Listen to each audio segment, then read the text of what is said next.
Mashal 15 daqiqaki baribir o'sha hisobni tenglashtirishga o'ynayapti. Jamoa kurashda ikkinchi taymni nisbatan yaxshi o'tkazyapti, baribir tan olish kerak, dastlabki 45 daqiqa bilan solishtirganda. Chap yo'nalishda boshlangan hujumni o'ngga ko'chirib olishdi va bu yerdan endi ichkariga uzatma, xavfli vaziyat, zarba yo'llanishi mumkin. Faqat mana imkon, zarba yo'llash zarur. Uzatma bilan davom ettirishdi va gol!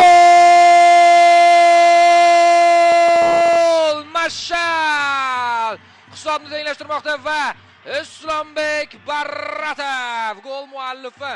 Kombinatsion gol, ochiqmen zarba bo'ladi deb bir necha mana shu hujumning bir necha soniyasida kutdim, ammo ular oxirigacha olib borib kerak nuqtada zarba yo'llashdi va muvozanatni tiklashmoqda. Qoyil. Aytdim o'zi 15 daqiqa Mashal harakat qildi, kurashdi va maqsadiga erishmoqda. Endi Bunyodkorni kuzatish qiziq bo'ladi, qanday reaksiya beradi.